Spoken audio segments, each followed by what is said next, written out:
Cieľom projektu bolo prostredníctvom investičných a neinvestičných aktivít zatraktívniť a spropagovať kultúrne dedičstvo cezhraničného územia.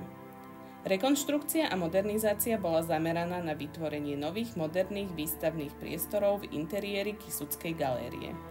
Zahŕňala sanáciu suterénu, revitalizáciu podkrovia pre potreby galérie vrátane konštrukcie strechy a vybudovania nového schodiska do podkrovia.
Naučná cyklotrasa Geopark Megoňky Šance vznikla v rámci spoločného cezhraničného projektu Interreg Slovensko-Česko.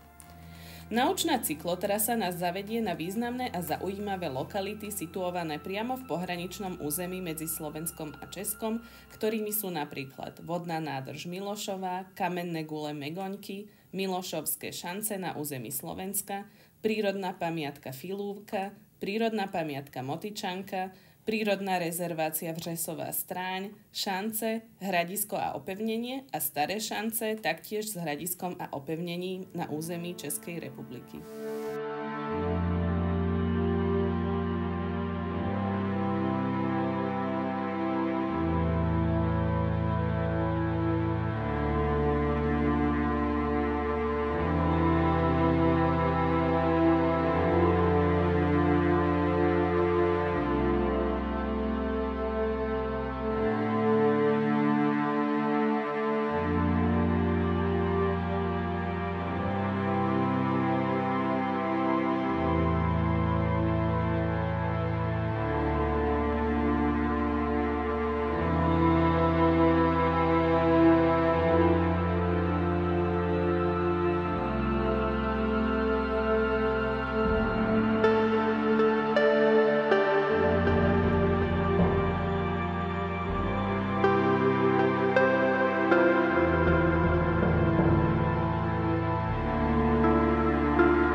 Dom, v ktorom sa narodil významný slovenský herec Jozef Kroner, bol postavený v roku 1914 a slúžil ako strážny dom pre železničnú trať. Obec Staškov dom zrekonštruovala a sprístupnila verejnosti. Návštevník tu uvidí dobový nábytok, doplnky, fotografie a rôzne osobné predmety z hercovej pozostalosti, vďaka čomu sa mu otvorí celkom nový pohľad na známú osobnosť.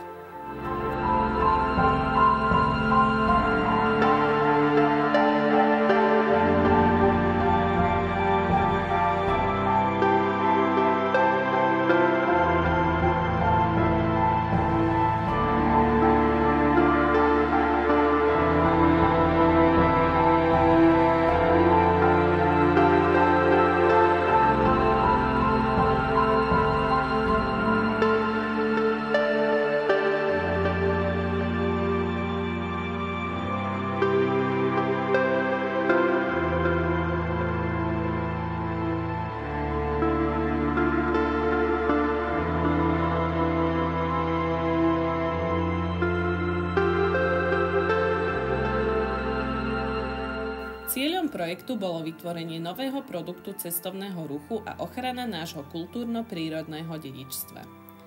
Spoločné cezhraničné územie partnerov tohto projektu sa nachádza v chránenej krajinnej oblasti s bohatým potenciálom a prírodným a kultúrnym dedičstvom. Mesto Turzovka sa venovalo zriadeniu historickej knižnice a záchrane starých kníh. Knižnica bola zriadená v kultúrnom dome a bola nazvaná po kňazovi Tagánim, ktorý bol kňazom, rodákom z Turzovky a venoval sa zhromažďovaniu starých kníh. Milovníci prírody, túr a prechádzok v rámci projektu ocenia krásne výhľady a prírodné krásy, a to vďaka 2 náučným chodníkom v hlinenom Kuzvonici a vo Vyšnom konci k putnickému miestu Živčáková.